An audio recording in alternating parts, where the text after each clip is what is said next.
Pendant la Semaine Sainte, il y a 2 jours où l'on proclame la Passion du Seigneur.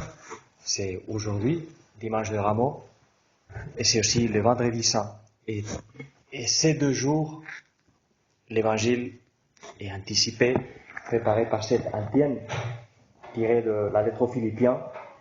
Christus factus est pro nobis, le Christ pour nous est devenu obéissant jusqu'à la mort et la mort de la croix.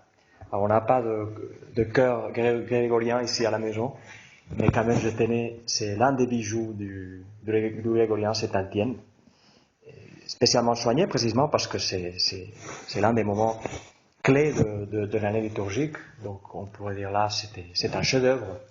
Et évidemment, la mélodie. Ensuite, on fait ce qu'on peut. Mais voilà, je tenais à commencer comme ça la lecture de la Passion aujourd'hui.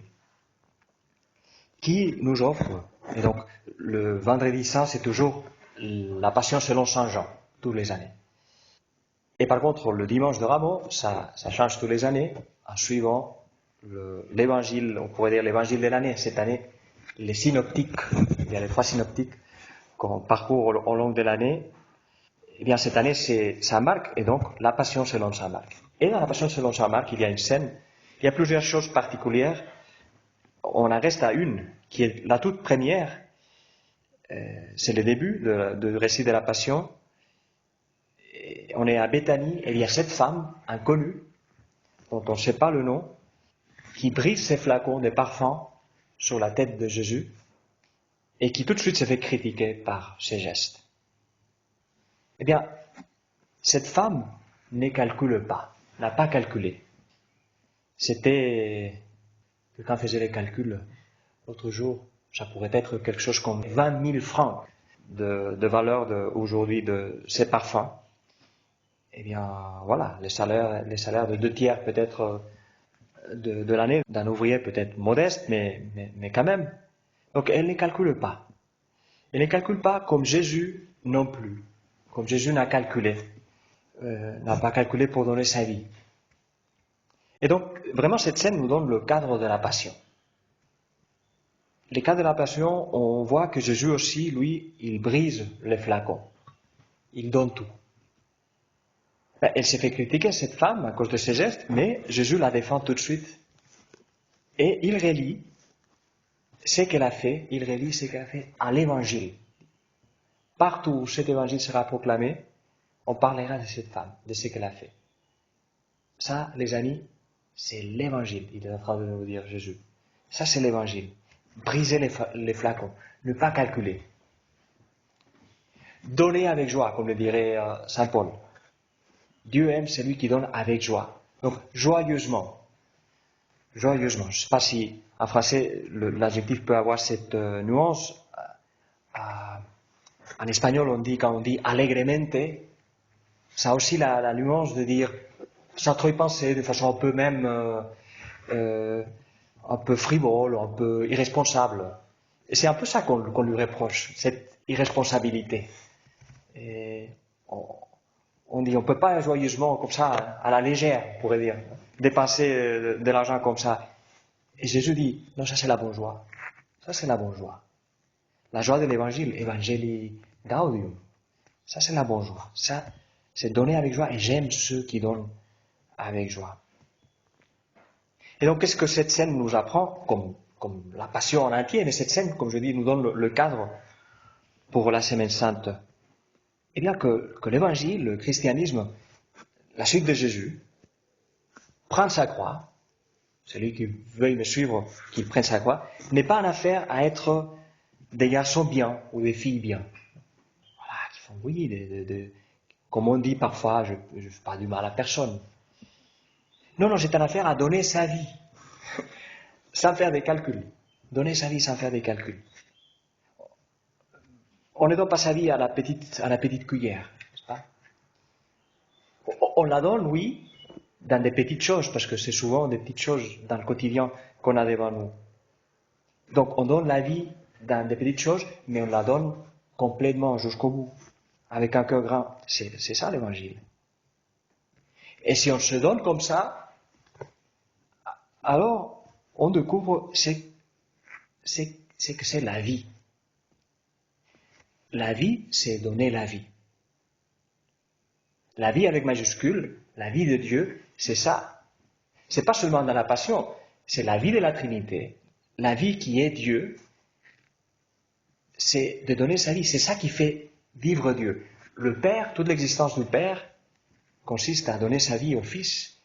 Toute l'existence du Fils consiste à remercier le Père et à se redonner, à donner sa vie parce que le Père le lui demande.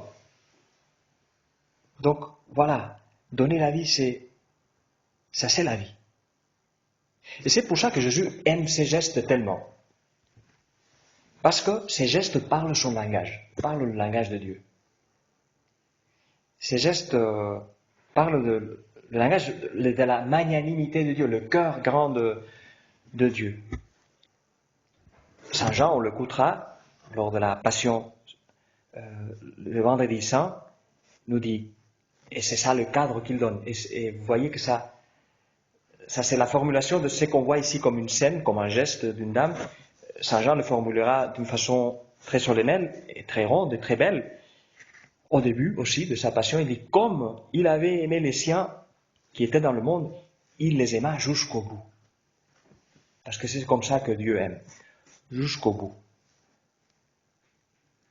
Et je pensais à une femme du XXe siècle, une sainte du XXe siècle, qui a brisé aussi le flacon. C'est la mère Teresa de Calcutta.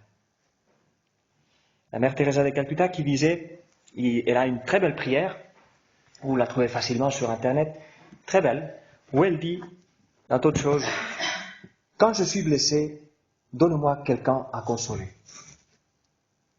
Quand je suis découragé, donne-moi quelqu'un à encourager.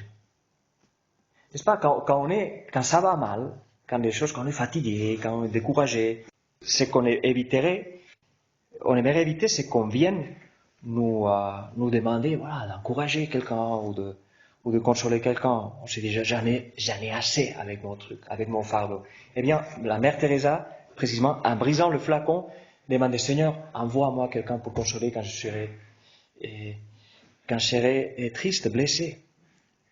Ça, c'est aimer jusqu'au bout, n'est-ce pas? Ça, c'est aimer jusqu'au bout.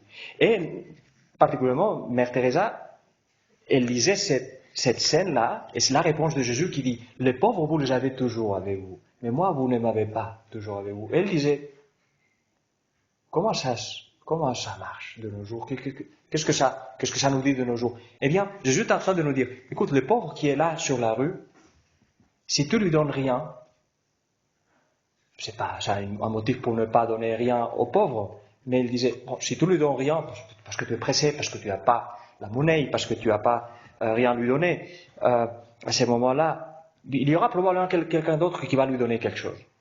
Mais par contre, les pauvres chez toi, les pauvres qui sont chez toi, ton pauvre mari, ta pauvre femme, ton pauvre fils, ton pauvre frère, ta pauvre sœur, celui-là, s'il n'y a pas toi qui lui donne maintenant cette consolation dont il a besoin, cette sourire dont il a besoin, cette bout de patience dont il a besoin, personne ne lui donnera. Et c'est Jésus qui t'attend là. Et c'est Jésus qui t'attend là. Donc c'est ça, aimer jusqu'au bout.